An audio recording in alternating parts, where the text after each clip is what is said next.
I'm coming to get you. And Starfield is exclusive to Xbox, which shouldn't really be a surprise to anybody, but apparently it is. So let's talk about it. Earlier this week, Jeff Grubb of Games Beat, and then he was backed up by Jason Schreier quickly thereafter. Actually, I think that was today.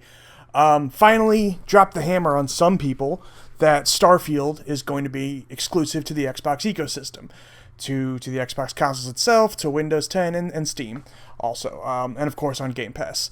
And a lot of people, for some reason, didn't know that this was going to happen. Even Jeff Grubb himself, he mentioned on his podcast that he didn't think this tweet was going to be big news, and it shouldn't have been. In March, when the acquisition of Bethesda was completed, is when Phil Spencer got on that round table, and he'd said, hey, this acquisition is about bringing exclusives. Period. And somehow people still didn't get the message. They hung their hats on this thing. He said, if there's legacy, when there's legacy software, sometimes we'll go do that. But legacy software means old software. It doesn't mean in the same series. And Microsoft is a software company, so that's what that means to them. So, Elder Scrolls Online is going to continue to be supported on PlayStation, and so is Fallout 76. And Deathloop and Ghostwire Tokyo are coming there, and if they continue to get updates, and Doom Eternal, if that continues to get updates, they will also go to PlayStation. They're not gonna cut them off to people who have bought those games. But that doesn't mean new games. It doesn't mean that the next Elder Scrolls will come to PlayStation. It doesn't mean the next Doom or Wolfenstein or Evil Within will come to PlayStation. That's not going to happen. And so, yeah, I don't understand. The argument against it was basically money. Is essentially that, hey, PlayStation has a lot of customers, which they do, but PS4 does, and PS5 is off to a really strong start. There's no denying that. And so Xbox won't want to ignore all that money. But that is fundamentally misunderstanding what their plan is right now and where they're at right now. They're not in the mode of chasing money yet. At least Game Pass isn't. Game Pass and Xbox are obviously extremely intertwined. And Game Pass is their future, really. So there's kind of two different things going on there, but Game Pass is the number one focus. And Game Pass is not profitable yet, and it's not trying to be profitable yet. That's the key. They are in consumer acquisition mode for Game Pass. They are in gaining market share mode for Game Pass. Think of it like Netflix. I know that Xbox has been timid to compare Netflix to Game Pass, and in some ways they're not, but in most ways they are.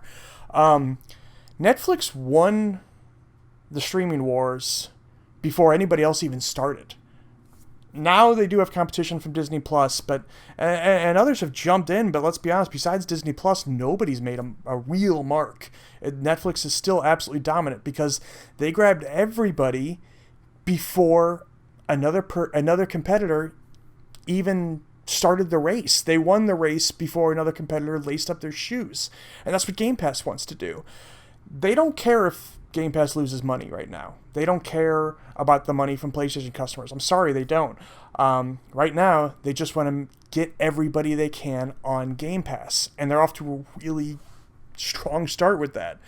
And you got to think that that's without the Series X having enough supply to meet demand yet, and that's without the Smart TV app for xCloud, which is going to come, either a Smart TV app or streaming stick or both, and that's without mobile really rolling out wide yet. Like it's out on Android and it's starting to come out on iOS, but it's not wide yet. And I don't think people have gotten the message yet about that, but that's coming. And they still, even without that, have. I think I heard was it 18? No, actually, I think it was higher. It was 22.5 million is what they have now, even without all those things I just mentioned. So, and they don't have a real competitor yet. Look, I'm sorry, PlayStation Now and GeForce and Amazon Luma, they're just not on that same level of subscription service that Game Pass is offering. And so Game Pass is just gonna try to win this race before anybody else starts. So that's why they don't care about losing money yet. Or at least right now. Now, eventually they will switch modes and start, okay, now we need this thing to become profitable. But that's way, way, way down the road. Right now, they're just trying to grab people. And you don't do that by putting it, by not having content you can't get other places. So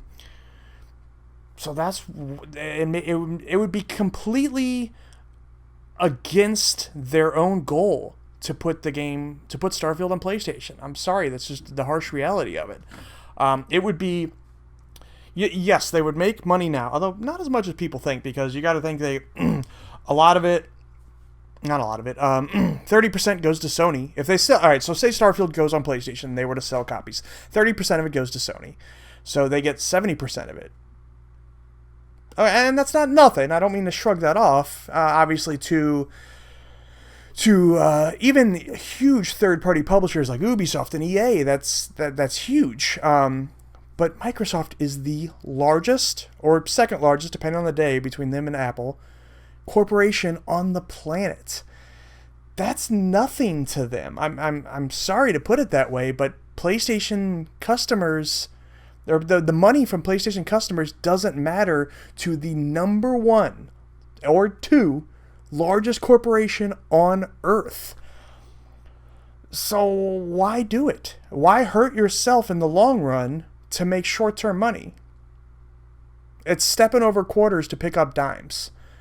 They don't need to do it. They're going to make more money in the long term by keeping the games exclusive and making Game Pass as attractive as it can be. That's the whole key.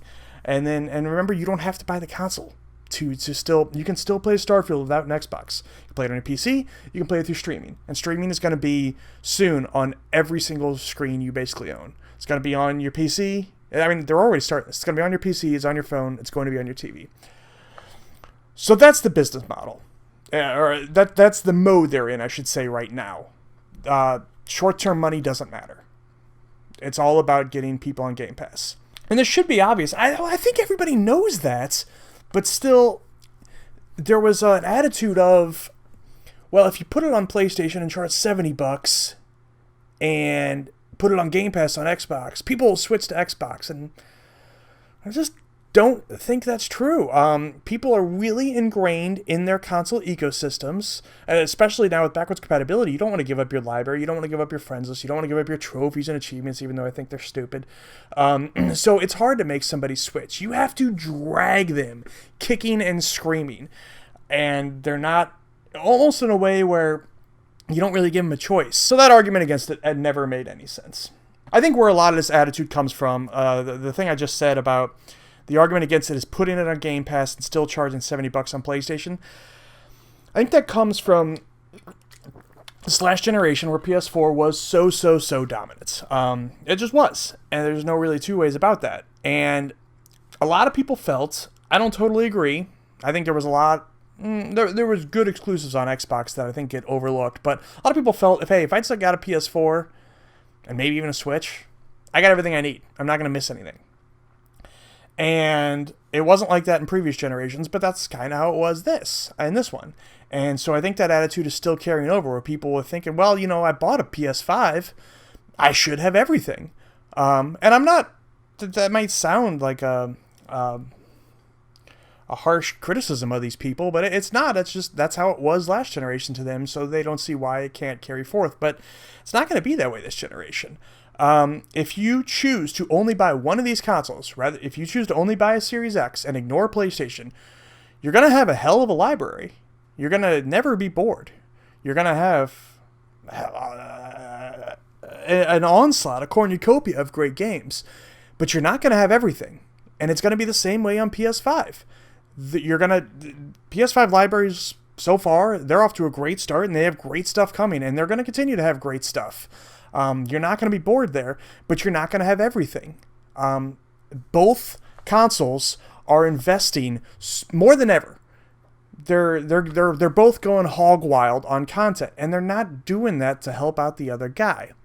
Even though, in a way, Microsoft's biggest competition now are more cloud-based companies like Amazon and Google, but Sony's still a competitor of them. Make no mistake about it. So yeah, they're not. Neither one of them are looking to. I don't think the console war is thought of in those boardrooms the same way it's thought of online. They're not making every move thinking about the other guy, but it is still a competition. So yeah, if you're a one console person this time around, you're not gonna be bored. You're gonna have a lot, but you're not gonna have everything, and it's just time we get used to that. Elder Scrolls and Fallout and Wolfenstein and Doom and Evil Within and Dishonored, the new iterations of all these, not the old games, the new ones, they're not gonna come to PlayStation. Just the same as Insomniac games, like if there's a Sunset Overdrive sequel, and Naughty Dog and all the PlayStation studios, they're not gonna come to Xbox, and they shouldn't. So that's just kind of the way it's gonna be. If you are the kind of person that wants everything, you're going to have to get both consoles. But most people are okay with just one. Honestly, you're going to be fine. So, anyway, share this video, please. I'm going to try to... I think I'm going to start doing more of these, because I haven't really... my channel, if you notice, this is my first upload in years. I did some other stuff before, and I would... There's some life stuff that's kind of preventing Let's Plays and streams and everything right now. Eventually I want to get back to that point, but for now I can just sit down here and talk to you guys, because there's a lot of topics I want to try to give some perspective on, because I think some of the discussion out there is insane. It's absolutely insane out there right now. So let's try to have some level-headed talks. So share this around, please, and then hopefully I can keep doing some more of them. Alright.